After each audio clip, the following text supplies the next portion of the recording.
Hi everyone, it's Margot. I hope you're doing well. Today I'm back for a new episode, and today is an interview with the film director Pat Boonnitipat, who is behind one of the most acclaimed movies of 2024, that is How to Make Millions Before Grandma Dies. Yes, I think you heard about this movie at least once, and today I'm back for a very insightful interview. For my French audience, just I want to let you know that the movie is available right now in French cinemas, so if you have a bit of time, depending on where you are listening to me, don't hesitate to check it out. The majority of this interview is centered around the movie and the behind the scene and some interesting fun facts and a lot of discussion also behind the meaning of the movie. So if you love the movie or if you want to know more, I'm certain you will love this interview as much as I did, because it is so far one of my favorite interviews I had. As usual, if you like this interview, don't forget to share, like and comment. Comments are always welcome, and I would be happy to have your take on the movie. What did you think about the movie or the interview? And yeah, I think that's pretty much it. So without further ado, let's get started with the interview. First of all, thank you for accepting the invitation. I did not believe when you contacted me on Instagram, actually. Actually, I've been interested by this movie for a while, and then it went on Netflix, and I love this movie, and I'm so happy that we can talk about it together, because for the one who are listening right now, the movie is also available in France. So I think it's the perfect moment to talk about the movie, promote the movie, and maybe give some opportunity to the one who are listening to us to know a bit more about the movie. During this interview, we will talk mainly about you. There will be a first section about an introduction about you, and then we will talk about the main topic, how to make millions before grandma dies. But first, I want to know a bit more about you. So maybe can you introduce yourself for the one who just discovered you? My name is Pat Boonnitipat. I'm director of the film How to Make Millions Before Grandma Dies. It's my first feature film, and yeah, I just got lucky. It get to be quite popular for the past year, and it's really my honor that it's gonna be screened in France soon. Mm-hmm. I mean, you say luck, but I don't think it's luck. It's also because it's work. Oh, thank you. Because luck is always a part, we cannot deny it, but there is also work, and we cannot forget about the work. So it's also because of your work that you're here. Not only luck. Luck helps Thank you. sometimes. And maybe I'm interested to know why did you choose maybe this industry? Because you previously worked on different projects like Bad Genius and everything. So how did you went into this industry, and why did you choose this industry? I started to get interested in making movies when I studied in university. But fortunately, I didn't study film because I didn't know that I like film Mm-hmm. before. So when I got interested, I tried my best to do everything that got offered to me. For example, like I offered myself to to what is it called, like to be an extra in a shooting. Mm-hmm. Yeah, Volunteer. and Mm-hmm. try Okay. to do a lot of video presentation, or if there's any friend of mine wants to shoot a movie, I offer myself to be a cinematographer, all kind of things. Mm-hmm. And I try to watch movies, and basically it's like try to like collect every experience from everywhere I could imagine in order Mm-hmm. to just one day I could make a film. And luckily I got to someone hired me as a behind the scene video for a TV series. Mm-hmm. And that's when I learned a lot from like the real movie sets. And then people started to know me as this boy who wanted to make a film. So they hired me to be uh behind the scene video man, and sometime to be like camera be cinematographer for like TV series. Mm-hmm. And then my first work is a documentaries uh, for for uh, for an hospital institute. And Okay. then I got to make a few more TV series under this what's it called, like a studio, Mm-hmm. which later handed me this project, the first feature film, this How to Make Our Grandma Dies. Mm. I mean, it shows your passion for this industry since you didn't study it first, but then you started to give yourself opportunities by finding these opportunities. Thank, I really admire thank that. you. And maybe can you tell us if you have any favorite movie or any director that you especially like? Any inspiration or someone Oh, that you I admire admire? so many directors, but I watch a lot of Asian. I I like Asian cinema a lot. Mm-hmm. I always love Edward Yang. And Yasujiro Ozu and Mikio Naruse and oh, there's so much that I like. And I one of the reason I think because they are all really good at portraying like all kinds of layers of human relationship, and also Mm-hmm. and also they deliver it in a very subtle way, which I really like. And I always wonder how did they do that. So Mm-hmm. mhm. And also yeah, Atishatkum Wirasatakun, he's the one Okay. who who really makes me believe that maybe Thai cinema could be presented in like in a very different spectrum that Mm-hmm. also, but it's still very true to our culture. Mm-hmm. And recently, do you have a movie that inspired you a lot that you saw, maybe, Very or a series, recently, maybe? I just Mm-hmm. saw, but it's not a recent film, but I just saw Mm-hmm. Flowing by Mikio Naruse, and I think it's really beautiful. Okay. Okay. Yeah. Flowing. I will note it down. Okay. And do you know a bit about French cinema? Oh, A bit? Do you have yeah, maybe sure. I mean, maybe a French movie that you know or I a French mean, they're director? all. I mean, French cinema is the cinema you need to study when you like films, right? When you want to become a film director. I Mm-hmm. I mean, I remember my first French film. I think it's my friend. He recommended to me. It's from Jacques Rivat. I'm not sure if I've pronounced his Mm-hmm. name correctly. It's Celine and Julie Gobotin. And I Mm-hmm. still it's like 3.5 hour long, and I still remember it to this day, the experience that I watched it, because nothing like anything that I ever watched before. And Mm-hmm. I love it. I really love it. I think I watched it several times because I couldn't actually understand anything. I mean, it, but it's really beautiful because very beautifully shot and very beautifully directed, and it's so much fun.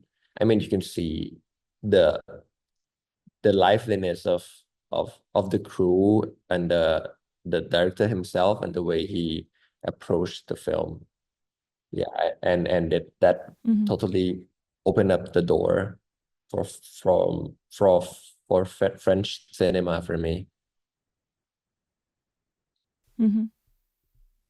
Okay. And maybe for the one who just discovered you, how would you define your work in general? If you have to summarize, maybe what do you gravitate towards? Some keywords, maybe, to get to know you more? I think I'm in. interested in like human suffering, maybe, or human relationship. I Mm-hmm. mean, how this is my first time answering this question. It's a really good question. I think maybe, I mean, how do we like get by in this life? In what Mm-hmm. method, in what relationship, what we hang on to, what we keep hanging on to get by from the beginning of Mm-hmm. this life to the end, or maybe possibly after this Mm. life. Mm. Some kind of perseverance of finding a way to always continue living and how people Yeah, can maybe. continue living amidst. But I mean, I know it's a difficult question because we evolve all the time, especially the directors. So the craft is still evolving with time. So I know it's a difficult question, but I like sometimes to have this question now because maybe in 10 years, you'll see this interview and think, I changed. That's I'm not the same anymore. wow. Let's go to the main topic, how to make millions before grandma dies. A movie that I really, really, really liked that a lot of people told me, Margot, you have to watch it, you have to watch it. But I was scared to watch it because I had some ideas about the movie and what it's going to be. So I had some ideas and I was like, I feel I'm going to cry and everything. I don't want to watch it now. Then I pushed. And then I watched it and I was like, the title is tricky because between what I have in my head about this movie and what I saw and what the movie is it's different. And I think it will be the same for a lot of you. And I liked it. You know why? Because this movie, when the premise of the movie is we kind of expect what's gonna happen. Okay, I have a rough idea. But then I go to this movie having already a rough idea. But then I discovered that actually it's not that. So then I'm like, oh, that's interesting because now I cannot really guess what's gonna happen since it's not my initial thoughts. So I liked it because I felt I go back from zero actually. Because my expectation was not met kind of. So it was completely different. So I had to go back to zero and rediscover the movie kind of. So I liked it. But the title is tricky, I have to say. The title was, yeah, the way we got it was also quite tricky because we weren't, I mean, the original title came with the original script, but Mm-hmm.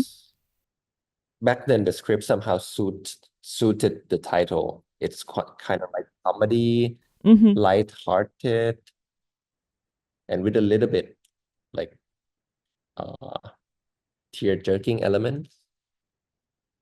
So it was named Mm-hmm. that way, but when we rewrite it again and again and it changed, we couldn't, because we weren't so good in English, so we couldn't find the way to rename it in a proper way.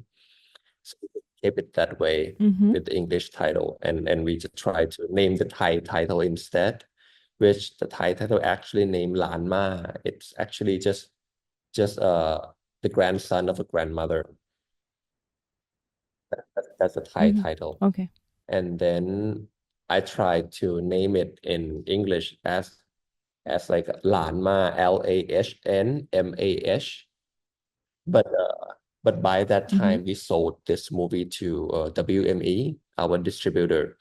And Nelson, the one who in charge of this, he already loved that trickier name, Mm-hmm. How to Make Millions Before Grandma Dies. And he insisted that we keep it this way. And I was like, okay, you're better in English, so you decide. That's it It's a turned good out idea well. because then when you watch the trailer, you have an idea, and then you watch the movie and you think, after all, it's not what I thought. So So it's good.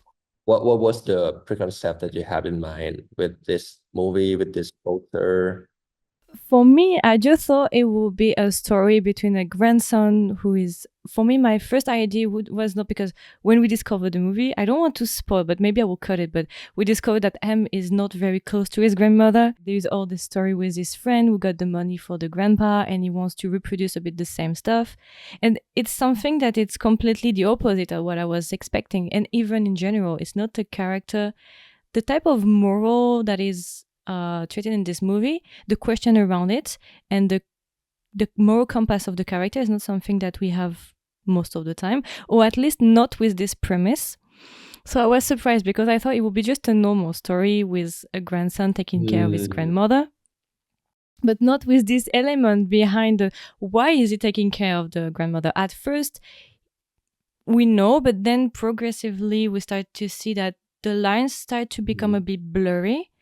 And we started to figure out, okay, when did he started to change? When did it change from, I would like maybe to have some money when she dies, to after I'm taking care of her because I love her and not for the money. So there's so many things to say, because what I love is that it's very natural. The way M progresses, it's so natural, it's so human that you cannot really see when it is. You try to pinpoint and it's very hard, and in the same way it feels very natural. That's what I love about M. The progression is not brutal, there is no like a sudden switch, like, oh, suddenly I like my grandma. No, it's very well paced. I really liked it. I have so many things to say actually, but if I start to talk, it will be completely out of it. So I prefer to keep like a guideline. But yeah, my premise was just a normal story. I was not expecting the part on M. Actually, that's what surprised me, like the beginning with his friend and everything around the money and everything. I was not expecting that at all, because then you can explore new themes. It's not only a story, a family story, but there is also depth to the character, not only the grandma, but the grandson. And then you can explore more about this character and his internal struggle, turmoils. So this aspect, I think, adds more depth maybe to the story even more, since we're not only following the grandma, but also the struggle of the grandson. I don't know. And also you can ask questions also to the viewers. What do they think? Maybe they will feel a bit conflicted at first. Maybe they don't agree with M, but then they start to like M because M started to progressively change. I don't know. There's so many things to say. But I was not expecting that for sure. So I was very surprised. I was like, oh, when I saw the 5 first minutes, I thought, okay, I'm going to like it. I know it. I can quickly know if I'm going to like a movie or not, depending on how it looks like and also the script and the story. I can quickly know. And after 5 minutes, I was like, okay, I'm in. 2 hours, no problem. I'm here. But maybe I spoiled a bit. So maybe... can you tell, for the one who haven't watched the movie, can you maybe introduce a bit the movie for the one who just discovered it?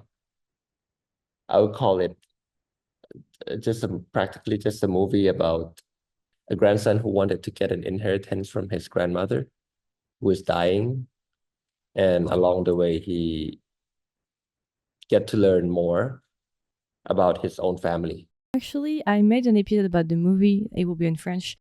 And I already talked the movie on the podcast, so the episode will be out at the same time as the interview, so that it can balance the two. Overall, it's a movie that I really liked, and it's a movie that surprised me. And it's a movie, actually, I said in my episode, I don't have anything bad to say about it. For me, it was only good. Like the characters, the way it's written, the visual, the characters also, the humor as well. I have nothing bad to say about it. I really, really liked it. And actually, all my followers who watch it as well, they all say positive things about it, actually. So when you said it's luck, you cannot say it's luck, because the movie is good. Very, very good. So it's not only luck. So it's very impressive, because it's your first feature film, right? It's impressive to have like such a good one as a starter, actually. You can be proud of yourself. It's not only luck. No, thank you. How did you get the idea about how to make millions before grandma dies? How it started, maybe the reason behind? It started with my scriptwriter. Wrote Mm-hmm. he wrote like a short treatment about his own grandmother. And it's like a premise of this movie that a grandson who decided to take care of his grandmother because she was dying in hoping for an inheritance. That's the premise Mm-hmm. that was already there in the original script. And the producer, he sent it to the producer, and the producer read it and they loved it. And so they sent it to me, wanted me to direct the film and also like to co-writing the script. And I read Mm-hmm. it and I love the script. And that's when I Okay. decided to jump into the project. Mm-hmm. And And for this movie, did you have any like directing philosophy? Did you already have an idea on how it's gonna look like, your crew, or is it something that came along with time? it's both ways. It come both ways. Because the original script was quite comedy, and Mm-hmm. there are more jokes. Not the kind of like more jokes. I mean the way it's more lighthearted. But personally, Mm-hmm. I consider myself that I couldn't really direct like a pure comedy film. Mm-hmm. So as we keep writing but I'm not against it.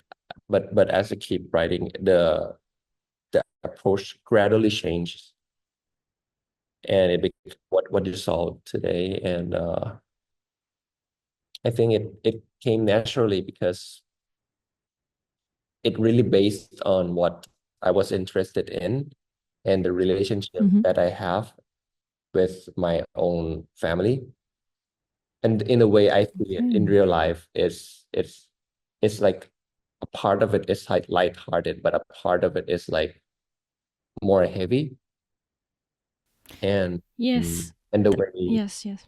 because the way each family, I found that the way each family member approach each other, they're kind of like, although we wish it to be like a pure relationship, like a pure intention, like a pure good Mm-hmm. intention towards each other, but you cannot avoid the mixed feeling or the mix or the intention behind it, which everybody Mm-hmm. has.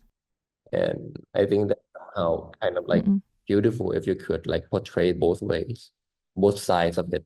Mm-hmm. And so it got involved into the scripts, and it became, and then the visual style or the direction of the what's it called, like the taste of the film itself. The color grading and Oh yeah, the overall aesthetic. that overall aesthetic came very naturally according to the Mm-hmm. crew that I got to work with. Two things I would like to say. First, I totally agree with you. What I like about this movie is that it has a good balance between a bit of humor and also the dramatic aspect. It's just in the between, and it's a perfect mix. That means that in the end, we know we're gonna cry, but it's not a movie that's gonna destroy you and it's overly dramatic. It's just the perfect, like, for me, it's the perfect balance, and it's what I like, especially with the two characters, Em and the grandma. That's the best, like, duo, I would say. I really love their dynamic. There are certain phrases, certain lines that I laugh a lot, even though we're not expected to laugh technically when we know about the movie, but actually the movie is also funny. And I think I like the way it's written because it's smart. Like, it's funny, but it's like a smart funny type of, I don't know how to say, it's very I don't know how to say in English, but Mhm. I really like overall the humor. How do you say it in French? C'est écrit de manière intelligente. It's written smartly. Oh, The literal translation. that's pretty. And for the movie, did you face any challenges? Maybe in any way, maybe the funding or maybe finding the actors, because I know sometimes it's not easy as well. There are many challenges. First, this movie, uh, I think the first thing is during writing, because and we have Mm-hmm. a really small industry and not a lot Mm-hmm. of, I mean, we never make this kind of movie before, because I tried to look for Mm-hmm. references and I couldn't find any from Thai cinema Mm-hmm. that tells story in this way. I mean, this approach. And so we didn't know, is it gonna make money or not? I mean, is it gonna be Mm-hmm. watchable for Thai audience or not? Because we just focused on Thai audience first, Mm-hmm. and then when we were looking for the grandmother, it was really difficult. Mm-hmm. Yeah, Yeah, to find I this guess. very gifted grandmother. She, I mean, when our casting director cast her, I mean, taped her, I felt like, oh my God, this we didn't have much choice. We didn't have many choices. Yeah, but and then we finally found her. But the shooting went pretty smoothly. There weren't Okay. a lot of challenge during the shooting. And how many days of filming did you need it for the movie? For this film, we used 25 days of shooting Okay. over the course of like 3 months. Because in Thailand, Mm-hmm. we don't shoot every day. We just shoot. We try to have the break in between Mm-hmm. shooting. Okay. I see, I see. And did you have maybe any fun fact about this movie? Something that happened, maybe something unexpected that happened during the shooting, or yeah, any fun fact? Fun fact is that the grandmother, because she's never act in like a feature film or TV series or anything narratives before. Mm-hmm. So she didn't know how to like handle the production thing. I mean the blocking, when it gets complicated, she start losing all the focus. I mean, she couldn't concentrate Mm-hmm. on the script. She just tried to like, okay, if the director told me there to walk like this, I try to walk like this. But if, for example, there's a scene where both of them were walking back from the elder brother's house, Mm-hmm. where she asked for the money, but she got denied. Mm-hmm. They were walking along the railroad tracks, right? And the dialogue is quite simple. The scene is Mm-hmm. quite simple because they kept walking, and then they Mm-hmm. they talk to each other. But it took her around 20 takes to actually nail Okay. that scene, because it was kind of hot too, the weather. So she couldn't concentrate, Mm. and I tried to tell her to walk slowly, because she's still recovering from the chemotherapy. But Mm-hmm. as Yes. his grandson walk, but as his grandson walk, because he's younger and he's more like in a healthy shape, he walked quick. He Mm-hmm. walked quicker. He walked faster, Mm-hmm. and instinctively she tried to catch up with him, which became Mm. very unnatural, because it's like she's holding a cane, but she barely used it at all. She was like try to and like, oh, cut, and it took like 20 takes. But when it comes to the scene that like very emotional scenes, Mm-hmm. she always nailed it in 1 or 2 takes. Mm. And also, I heard that it was her first movie, right? Oh yes, yes. Because I saw in an interview, I think that she was part of a clip video or something, Oh yes, and you found it this way. yes. Uh Is it that right? yes. We our casting director, she cast a lot of people, and we couldn't find her, but then my assistant director, he tried to help too. So he showed me a clip, like a music video from the work that he did like long time ago, like 5 or 7 years ago, and it was like from an indie Mm-hmm. rock band, and she starred in Okay. it. So, and I look at the clip, and oh, she's really good looking. So let's call her in. And so our casting director called her in and taped her, and that's when we accidentally found her because she's out of our radar. Mm-hmm. She's not really active in casting. Mm-hmm. Yeah. It was more difficult to find her naturally, I would say. Yeah. Yeah. And we found her quite Mm. really late. And I was by that time me and our producer we talked about like if we couldn't find a really good grandmother, maybe we just gonna postpone the shooting because it's not Mm. gonna work if we don't find a good grandmother. Mm-hmm. Yeah, I understand. It was the main role. So maybe it was a bit of pressure as well to find the Yeah, grandmother. yeah. And for M, for the actor, how did you got him? Because he is very famous in Thailand. Yes. For M, for the protagonist, I Mm-hmm. tried to do the casting myself Mm-hmm. because in Okay. that way I could actually like learn if I could work with this artist or not. So we cast a lot of famous, not famous, I mean a lot of talented actors for M.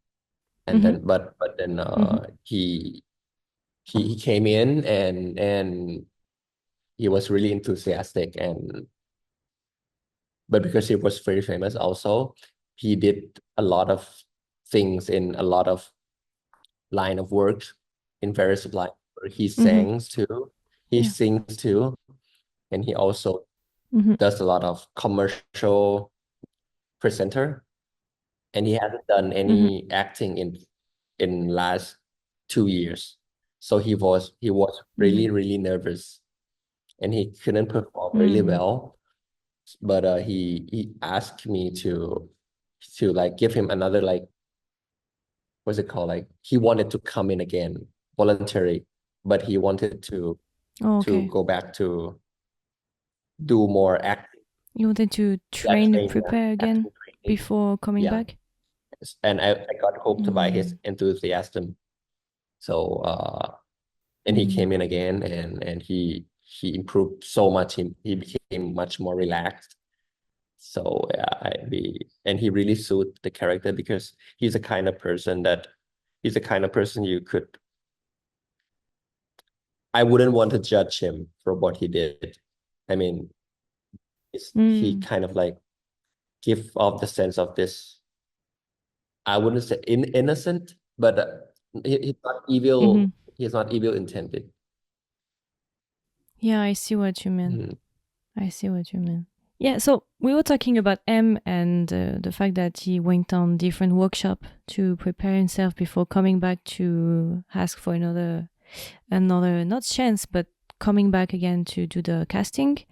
So maybe about this character, because you were starting to talk about this character especially, since it's the character that has some interesting points.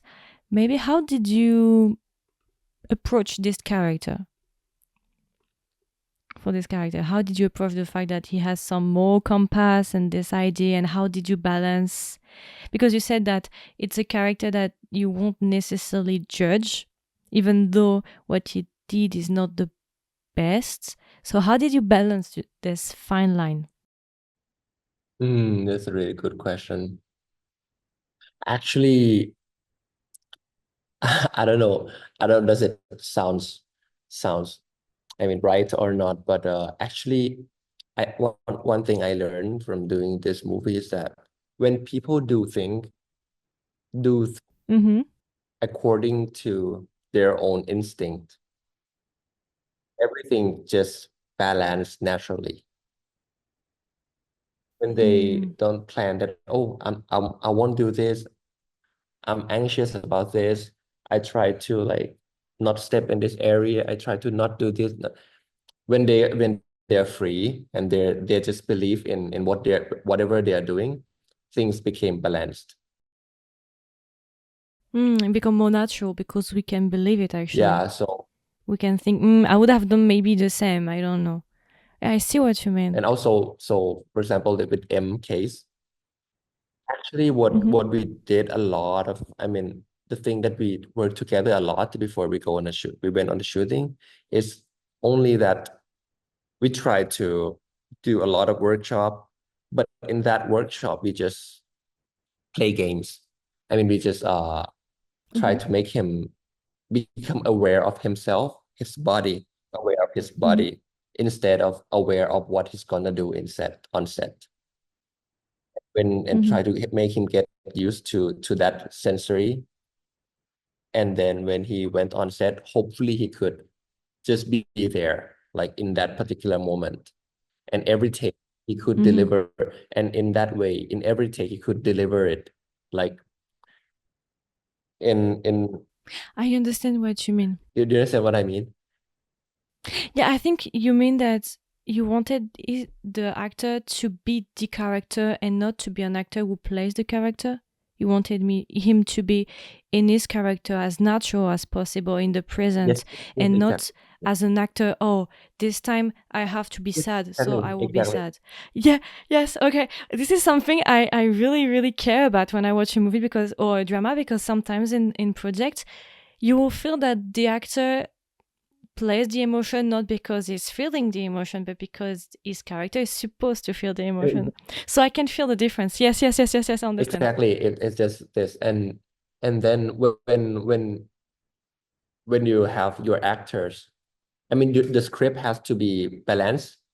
I mean, the script has to be written in a very balanced way. But when they approach it, they have to do it very in instinctive ways, just like what you said. And then things balance out Yes, itself. But if I plan, you're right. Mhm. Actually, yeah. But if Go I ahead. plan beforehand that, oh, in this scene, I want him to like cry a little bit, things like that, or I want him to like laugh, or I want him to like make this line more like a comedy, this kind of thing will unbalance everything. Yeah, I understand, and you can see it. Personally, at least, I can see it, and sometimes it gets me out of the story when I see in certain movies or dramas this. It pulls out, because then you're not into the story if an actor does that. Because for me, at least, I can see it immediately. So it's kind of, I don't believe it that much anymore. I need the actor to feel the emotion, not to play the emotion. I don't know if it makes sense. Exactly. And I believe that it came that way because when you see an infant, like a really small child, they could detect your emotion right away. I mean, infant could really tell whether you're angry, whether you're relaxed, or whether you're like caring, without even learning the language. So I really believe that people got that kind of like instinct embed in their perception, in their reception. So when they watch a movie and when they see an actor trying to do the things that they're actually feeling, people will feel off by that kind of emotion that's being designed emotion. So I try my best to have my actor avoid that. And a lot of feedback that I got is that, oh, it's become very natural, it's become very balanced. So I think it's a lot of things contributed to that. Yeah, actually, it's interesting because it explains a lot, actually. Now I can pinpoint. It's true. Natural is something that went a lot when I talked about the movie several times. I feel I'm looking at something as if I was looking with my own eyes. That's what I said. There is no filter type of, at least, even for the, how to say? I forgot the word. Color grading and everything, the way it's filmed, I don't feel there is a barrier. And then with the character as well, it feels very natural, as if you're just in a room secretly looking at a family and their life at one moment. That's how I felt. But actually, it's true. The fact that he plays it, he he embody the emotion and everything. It's not just playing as something that I like a lot. And I think it's something that plays a big part in the fact that we can relate to the characters and like the story. Yeah, I agree with that. No, I can pinpoint it, yes. This is part of the natural, but it's the more technical side of the just saying, oh, it feels natural, actually. And were you a bit afraid when you wrote this character that maybe the audience will not root for this character? Were you afraid about that?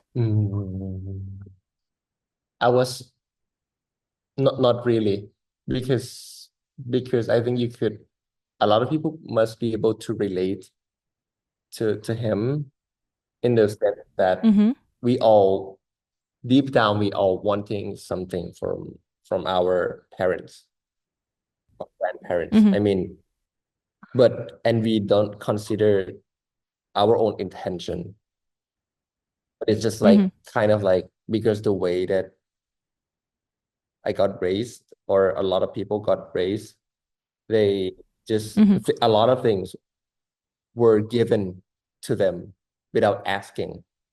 So in that way, we developed a sense of like, maybe it's our, we develop a feeling that maybe it's our kind of like, maybe it's natural to be hoping for from them.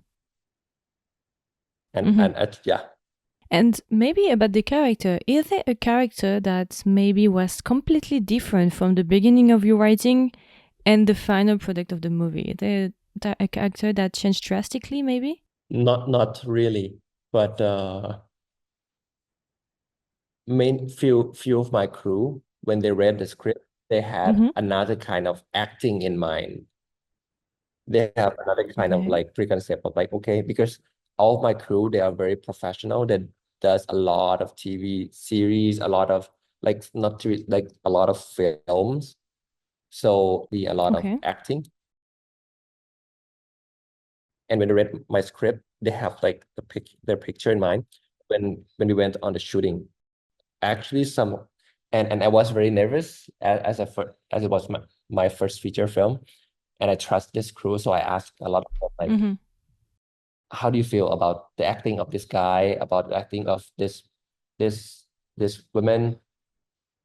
And what happened is that during the shooting, like, every crew member gave out different answers.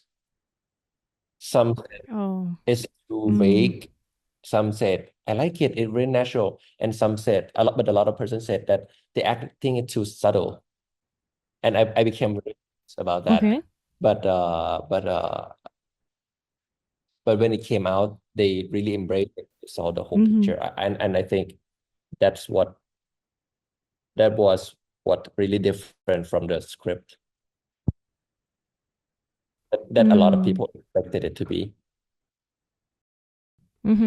But maybe then with this experience, maybe it's one experience that you learn maybe from this movie. If you could take like for as a director, an experience that you took is maybe you have to listen to others, but you also have to listen to yourself, maybe. Because if you followed the ideas of everyone, maybe the movie wouldn't be that way. So it's good to take input. It's always good to hear, because sometimes you can see other version or the point of view, but it's also good to keep your own vision. So it's kind of hard to balance, actually. I think for you, it might have been hard on the set to try to balance with people, other professionals saying something different at what you feel. So it might have been very complicated for you. That's true.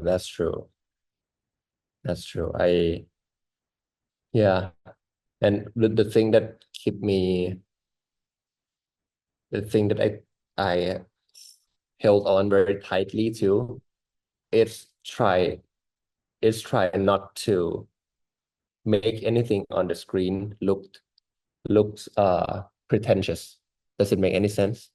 If anything, the acting, the sets, the lighting, the cinematography, the color grading, anything, if it looks pretentious, I'll just get rid of that. And also acting, if it's not what I expected, but it doesn't seem pretentious, I would just embrace it. Mm-hmm. I understand. I see.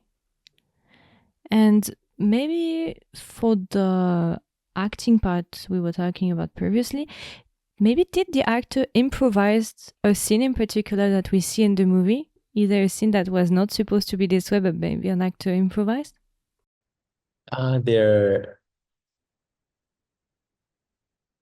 There weren't any, I mean, they improvise all the time, but they Oh, okay. don't improvise it in the way that they added the line, but maybe the reaction. Mm-hmm. For example, there's a scene where they're both, because the grandmother came down and the grandson thought she was a ghost, and then she Yeah. and then she asked her to just sleep together in this, what's it called, like a wooden bed. Mm-hmm. In that scene there's a lot of improvisation because M just he and that by that point of shooting he was really into teasing her, so he would tease her whenever Mm. he could. I mean, off the screen too, off the set too, he would continue teasing her. I would say like 30 or 40% of the line from that shot alone, the shot that you can see the whole house dimly lit, and they're Mm-hmm. both sleeping in the, what's it called, like a net. Mm-hmm. Yeah. The bed in the net. Yes. And he says, "Oh, can you push a little bit? Yeah, You're yeah, taking yeah, too yeah, much space in the yeah, yeah, bed." yeah. That's also improvised because she was Okay. still a little bit like doesn't know how to like move, and he always tease her about that. Yeah, that's also.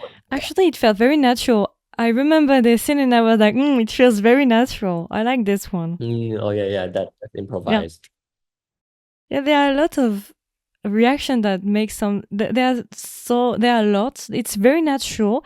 There is nothing like a special line, but the way sometimes the character like reacts, it makes you laugh spontaneously. Like there is a scene when M is supposed to make the tea for the Mm-hmm. gods, and he puts the tea, and she said, "Eh," and then she said, "Oh, take the tea back." Yeah, yeah, yeah. I know the scene is very simple, but just the reaction of the grandmother with her eyes completely opening and the way she reacted is just so natural and so funny. I don't know. It was just simple scenes, but very funny scenes. And when I saw this scene, I thought, okay, this movie is for me. I'm gonna continue because I like it. Oh my God, thank you. That scene was actually, there's a lot of thing in the script that when they went on shooting, it was too like strict for them. So it's kind, and Mm-hmm. then in that take, I think they're just like say whatever they wanted to say. And it's because they're like Okay. yeah, it's it's a lot of line were Arguing a bit, improvised scenes. bickering. Mm. And I also like the scene when it's more in the end because we know that the grandma is not eating Mm. beef. And at one point, M says, "You spent 10 years not eating beef. At this point, the cow should pray for you." I really Oh, like this line as well. thank you. I was not expecting something funny at this Mhm. point, but the way it was saying is just so natural that you laugh just without realizing it because it's yeah, it's natural. It comes like this. You don't expect it. Oh, It's just funny moments like this I remember. mm, Or the scene when he's cleaning, like helping his grandma to get clean. mm. Also, this scene, you can feel the link between the two, the way they talk to each other, the way they play with each other. You can feel that they are very close. So I don't know when did you film this scene? Was it the beginning of the shooting or the end? But you can feel that the way they talk to each other, there is something like they play with each other. That scene was like in the middle of the shooting, Okay. and it wasn't expected at all that the grandmother, I thought because of her age and also because of her Mm-hmm. inexperience, I thought she would be much more uncomfortable without her clothes on. Mm. I thought she would be Mm-hmm. embarrassed. Mm-hmm. But the opposite happened. But the opposite is true is when she took off her clothes, she became really transparent and she Mm-hmm. acts really well. And I thought, wow, it really impressed me. And And maybe thinking back now, maybe because where we were shooting, it was the weather is kind of hot. But when she took off her shirt, I Mm-hmm. think she became really cool, and so she became Okay. really relaxed. And that's did it just Mm. few takes because both of them were really great. Mm-hmm. Oh, I see. And actually, I'm interested. Is there anything that you really liked, but in the end, you didn't put it in the movie? No, it was almost arranged in the way it was shot, and although there Mm-hmm. was few like fight between like the the studio, like, oh, they don't want to keep this, but I want to keep that, just natural thing. Mm. But in the end, I think a lot of things that I prefer were kept into the movie. Mm-hmm. I see. And maybe either a line that from the script or a moment that you really loved and maybe will stay with you for a long time. Mhm. There was this line that I added in the middle of the shooting.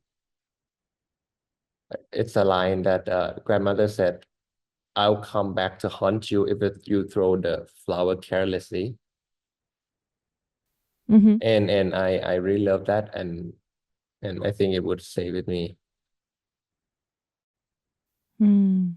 For me, a line that I really liked is the moment when the grandma goes with the son and his wife and the child, and he looks at the prayers, and there is no prayer for the grandma.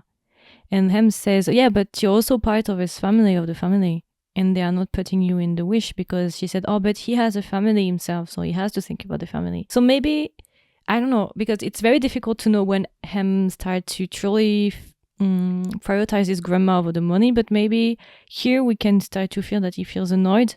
So maybe it's one of the first indicator maybe that he starts to change. Maybe it's not at this moment, but I think it's already an indicator that he changed a bit. I don't know.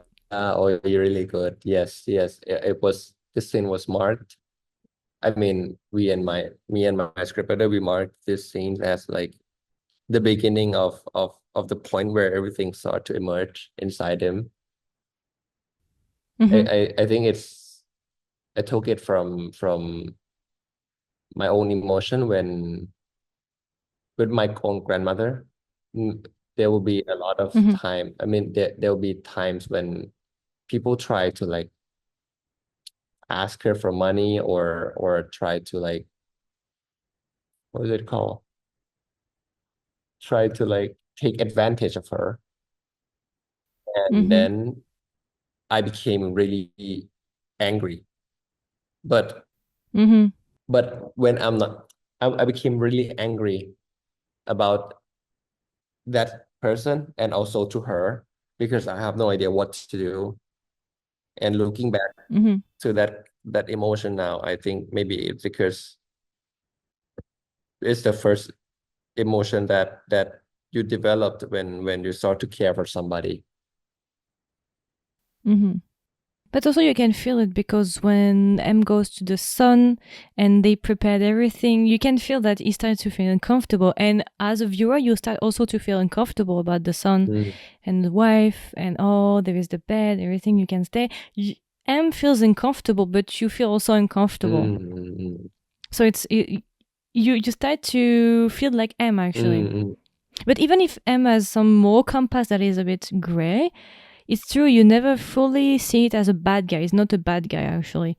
I see what you meant at the beginning of the story actually. At the beginning of the interview, you don't hate him.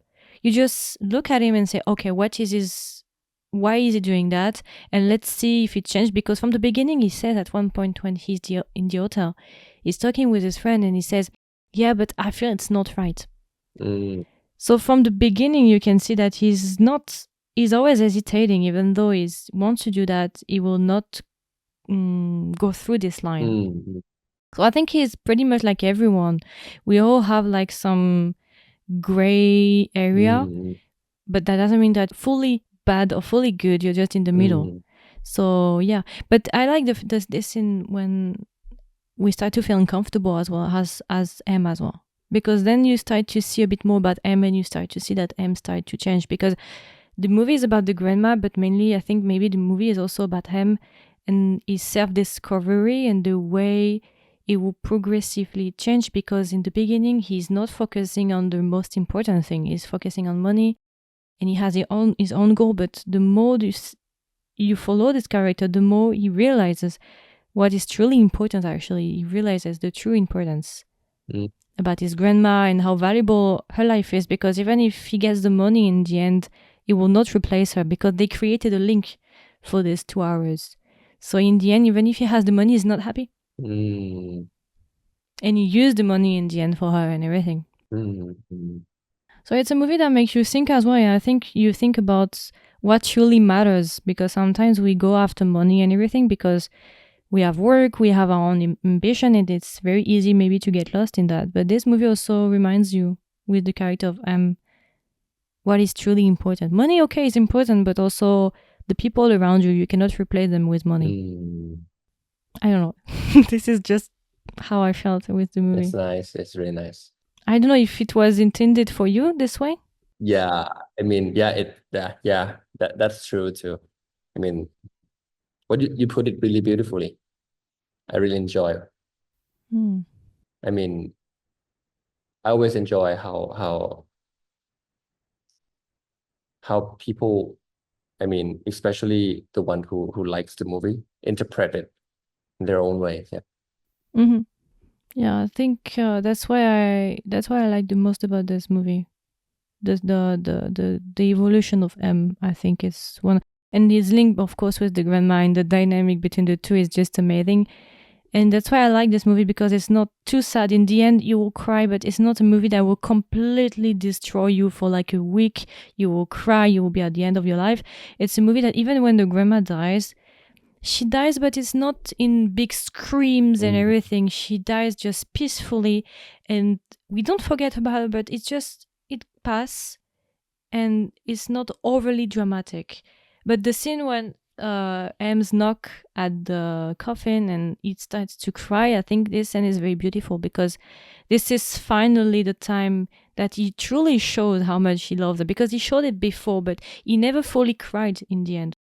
It's the only moment in the end when he fully cries, and you cry as well, because maybe it's also his realization, maybe internal realization, that he lost his grandma, and that everything she did for him, even though he didn't know and how important she was, and maybe, I don't know, maybe in his head he thought that he should have treasured her a bit more.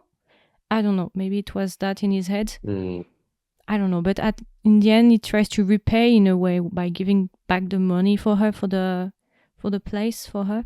So yeah. And something also I really like, the music. No.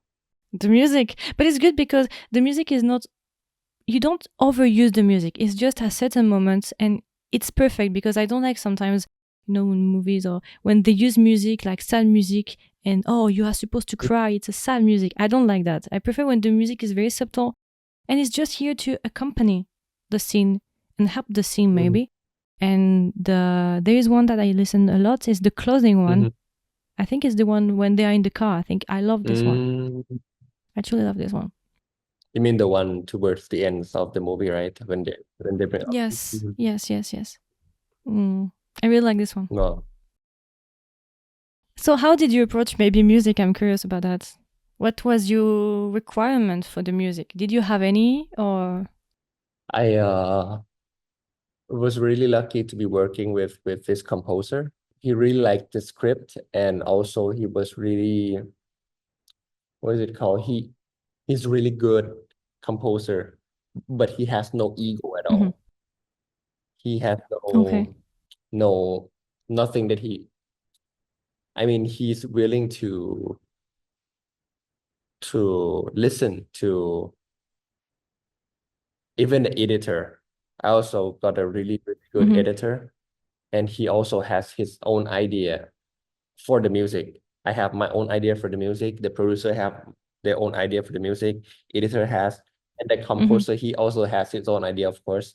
But then we all work together. And it was done very beautifully, because because there was a day when we all sat in a recording room, and he would just play something, and the editor, he was really into the the music, so he would he would go, oh, can you play it more slowly, can you play it more sadly, can you play it more what is it called, like grand and things like that, because he Mm-hmm. had no knowledge like whatsoever in music at all. He would just Mm-hmm.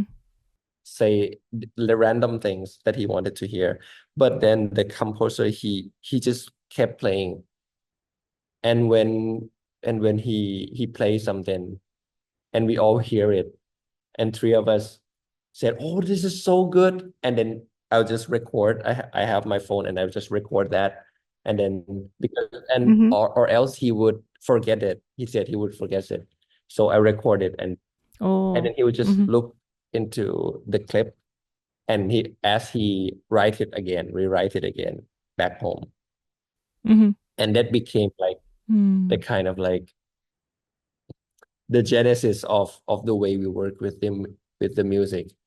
But then before that point, we are all pretty, I mean, the editor, the producer, and me, we have really common idea for the music for this movie, is that we want to use it as subtle as possible.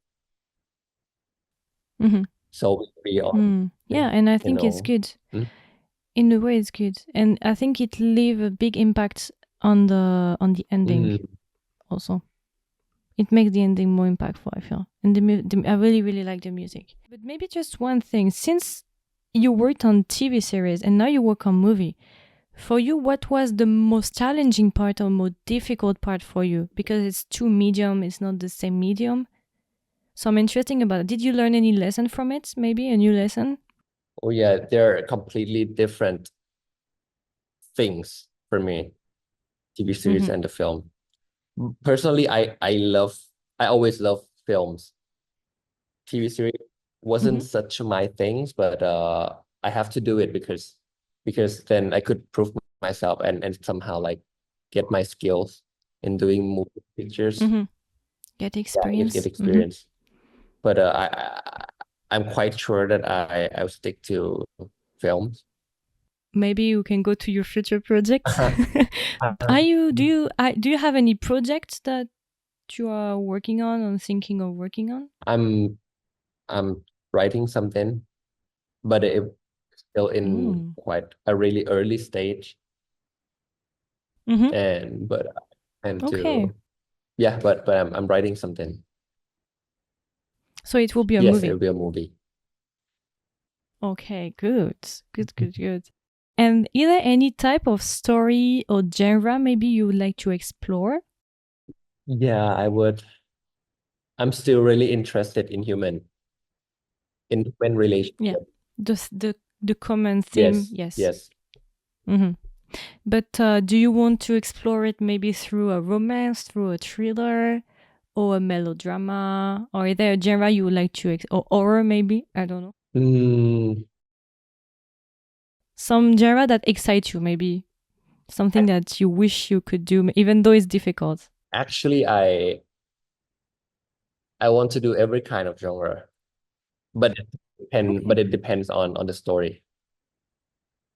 Mm-hmm. Yeah, of And it course. would be interesting to use different genre with different types of stories. Mm-hmm. Okay. And maybe for the future, you are right now writing a new script, you're working on it, so it will take time. Do you have any thing that you would like to achieve in the near future? Something that you really care about? Any goal? Yeah, I actually have lots of goals. One of them would be I really want to make a what is it called? I really want to make a beautiful film. That's my goal. Mm. I thought you were about to say, I really want to make $1 million. I wish maybe that's never come true. That's another goal. Another goal, yeah. Okay, a beautiful movie, you Yes. said. Hmm. Okay, you have time actually. You really started well with with How to Make Millions Before Grandma Dies. It's a very beautiful movie. And I truly understand why people talked about it, because I did an interview with another director. His name is Chu Ming He. He's from Singapore. And he told me he watched this movie actually and he really liked it. It's in one of my previous interview. It's in it. And then I told him, oh yeah, I really have to watch it. And he said, yes, you have to watch it. It's very good. So it's totally, the movie is worth the publicity, the hype, everyone, the good reviews. It's totally worth it. So for the ones who are watching us right now, I really encourage you to watch this movie. Like really, it's worth, and I think it's even better in cinema than in Netflix. I think cinema is a different mood, it's a different environment and everything. How do you think, I mean, from your point of view, how do you think the French audience would perceive the movie? I mean, in general. I think, first of all, the person who watched the movie, there are two categories. There will be the one who already know about Asian cinema and maybe Thai dramas as well. So I think overall it will be a great response, no matter if you know already about Thai series, Thai dramas, Asian series, Asian drama, even if you don't know about that. I think it's so universal, and as we said already, all the good quality about the fact that the acting is so natural that no matter what, I think you can receive it and you will feel it, and it's well written. So I hope, at least that's why also I want to interview you, and I want to make an episode about this movie because I want to tell my audience as much as I can. This movie is in France. You should watch it. It's your chance as well to have French subtitles, to watch it and everything. I'm not pretending I will change a lot, but at least on the internet there is a new content about this movie, a new video, a new interview. So for the overall SEO research stuff, it's always better to have more content to push the movie. So that's why as well I want to do this interview. Oh, thank you. Do you have maybe a final word for the listeners? Anything you would like to say? It's really my honor. I mean, I'm really happy to, and thank you so much, Margot, for having me. It's my honor, and thank you for accepting. Oh, it's my pleasure. And you're really good. You did such a really good interview. I could feel they're really natural, and I hope French audience would like it. And yeah, I'm pretty sure they will like it. I'm sure of it. The movie is too good. Sometimes the only thing sometimes with good project is that the publicity is not enough. Sometimes this is the only problem. But when a project is good, it's good. So no matter what, it will meet the audience. The only problem is how it's pushed. This is the only problem. That's why also when I see movies coming to France, for me it's important also to do my take on it, even though I'm not gonna change a lot. But I think it's still better to push if I can push as well. So it's good because for the one who will watch the movie in France, then they can come back to this interview and watch and listen to us discussing about the movie. So it's good, I think. It's a good Easter egg side story that they can watch after the movie if they have questions. Actually, also, I wanted to ask you if you have any recommendation for Thai actors, Thai directors, Thai movies, or Thai recommendation actors. From my point of view, right? Yes. I would recommend that you tell stories from that's really personal to you. I think that's always, in any ways that you deliver it, but I think it should generate from the thing that root deep in your heart, I think. Okay.